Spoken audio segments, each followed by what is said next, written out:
In less than 14 hours, Hurricane Milton will make landfall on the western coast of Florida. Winds will be fierce at well over 100 miles per hour, with storm surges reaching up to 15 feet and up to 18 inches of rain. It's looking like the storm of the century. Powerful words from President Biden as Hurricane Milton quickly approaches. Its effects already being felt across Florida. This is a special edition of WUFT's First at 5. I'm Juan Chaoui. And I'm Nicole Beltran. Hurricane Milton's outer bands are already bringing intense weather conditions to Florida, with heavy rainfall, fast winds, and several tornadoes. Less than 24 hours ago, I-75 was swollen with evacuees heading north. Many have sought shelter here in north central Florida. But as you can see from our live DOT camera, the roads are bare as Floridians have found their safe spaces. Let's get to the very latest.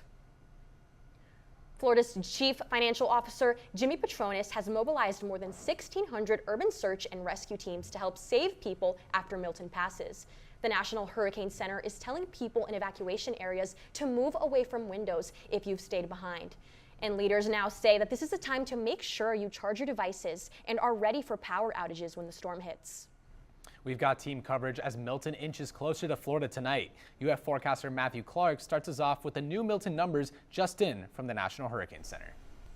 Thank you, Matthew. The city of Gainesville is currently under a tropical storm warning as Milton gets closer to Florida's west coast. WUFT's Jada Ross is live in the studio to share how Gainesville city officials considered the best practices to keep citizens safe among stormy conditions. Jada? The Marion County Sheriff's Office is warning residents about possible flooding in low-lying areas. Sheriff Office officials say that the self-serve sandbag locations are still open throughout the county while supplies last and while the weather permits. The county also shared tips to protect your home. There are 9 sandbag locations around the county, including in Tuscola Park in Ocala and Dunellen Park Public Works in Dunellen. Residents should know if their home is in a flood zone and develop a flood emergency action plan. If you are able to, you should evacuate and take important documents with you. If you encounter flood water after the storm, avoid downed utility wires and don't drive through flooded roads. And the Alachua County Sheriff's Office shared that all administrative offices will be closed today and Thursday. On-site visitation for the jail will be canceled for all visits scheduled Thursday, but remote visitation will continue as normal. If you live in a mandatory evacuation zone, Uber has you covered with a free ride to a shelter. The state of Florida is partnering with Uber to provide these rides, and the promo code has been updated. To access your ride, add the code MiltonRelief1 to your Uber wallet. You can find a state-approved shelter at floridadisaster.org. Animal shelters are getting much-needed help from fosterers as they prepare for Hurricane Milton. WUFT's Cade Sowers visited one to see firsthand how its preparation is going.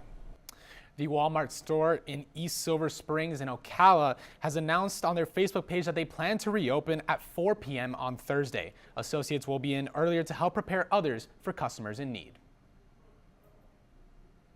First responders in Levy County say their fuel supplies are being replenished and that neighbors should expect a surge in traffic once Milton passes. Deputies say expect southbound traffic to be backed up on US 19 and State Road 26 as early as Friday morning. That's due to those who fled Hurricane Milton returning back home.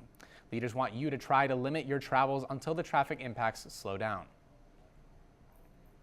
As Hurricane Milton approaches, we have been learning about its magnitude and impact.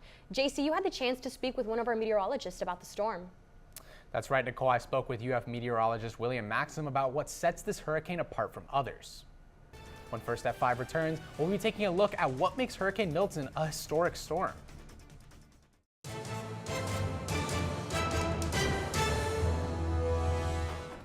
Millions without power, deadly tornadoes, and homes torn apart. That is just some of the aftermath left behind by Hurricane Milton. The storm has now moved off the east coast of Florida after making landfall on the Gulf Coast last night. Milton is still a powerful system that is now in the Atlantic. And the daylight hours are providing a more clearer picture of just how destructive this storm was. This is a live look at Tampa Bay, one of the harder hit areas overnight. City leaders there are warning people to stay inside as it is not yet safe to travel. It's been a long night for millions of Floridians, and the recovery process will take even longer. We interrupt your regularly scheduled programming for a special morning edition of WUFT News. I'm Nicole Beltran. And I'm Jada Ross. Our team here at WUFT News has been working round the clock to bring you updates on Milton, a historic storm that brought high storm surges, tornadoes, heavy rainfall, and powerful wind. Let's get to the very latest. More than 3 million customers are without power across the state, the most reported in the Tampa to Sarasota areas. In Marion County, leaders are telling neighbors to stay off the roads until noon today so that first responders and utility crews can work quickly. And in less than 30 minutes, Governor Ron DeSantis is expected to give an update on Milton's impacts to Florida and the state's path to recovery. We plan to bring that to press conference to you live right here. Hurricane Milton made its way through Florida overnight, bringing powerful wind gusts and other severe weather. UF forecaster Matthew Clark joins us now with the weather. Matthew. Thank you, Matthew. Millions are without power throughout the state of Florida as residents begin the road to recovery after Hurricane Milton. Power outage reports have been pouring in since Milton made its way towards Florida, and those reports keep coming from as far north as Columbia County to Collier County in the south. Here you can see the millions of power outage reports across the state as customers across more than 20 providers are reporting thousands of outages. As of earlier this morning, over 70,000 customers are out of power in Marion County, with Seco Energy and Duke Energy experiencing the largest outages. In Alachua County, around 5,000 power outages have been reported, with Clay Electric Co-op customers leading the charge. Seco Energy says they have a staging area in Sumterville, Florida, where crews are ready to provide aid.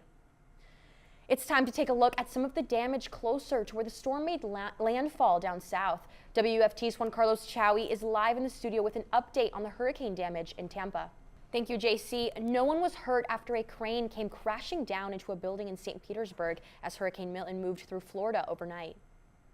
The crane collapsed into a neighboring building on Central Avenue, and more buildings faced damages during Milton. Tropicana Field, home of the Tampa Bay Rays, suffered roof damage from the storm's strong winds. The St. Petersburg ballpark had plans to host 10,000 first responders and local emergency crews, but ultimately it was not used as a shelter during the storm. St. Pete also responded to a water main break, causing a city-wide shutoff of drinkable water services Thursday at midnight. The city is issuing a boil water notice for all drinking water until further notice. The city supplies drinking water to Hillsborough County, Pasco County, Pinellas County, Newport Richey, and Tampa. Hurricane Milton's heavy rains put significant pressure on the wastewater system in Marion County. Conditions are expected to worsen throughout the night. Your help is needed. You're asked to conserve for the next 48 hours to prevent sewer overflows and protect the wastewater system. You're encouraged to avoid laundry, limit showers, and flush toilets only when necessary until 5 o'clock Friday evening. Officials say every drop you save helps keep the waterways system healthy during this critical time. Even before fully coming ashore, Milton triggered more than 24 tornadoes, with reports of multiple deaths in St. Lucie County. WUFT's Alexis Vivanco continues our team coverage live in the studio with the area's recovery efforts that are already underway. Siesta Key received the full force of Hurricane Milton when it made landfall there last night. WUFT's Bernardo Montas joins us with the latest on conditions in Siesta Key and Sarasota County. Florida Fish and Wildlife is jumping into action to help those affected by Hurricane Milton. FWC says its officers are among the first responders to enter an area after a major hurricane. Teams have been staging high water vehicles, airboats, and other equipment to jump into action to address damages and flooding in the wake of the major storm. Coming up, ongoing search and rescue efforts, how the federal government is responding to Hurricane Milton. And Orlando officials make efforts to get the city back on track. More updates on first responders and the Orlando airport coming up next.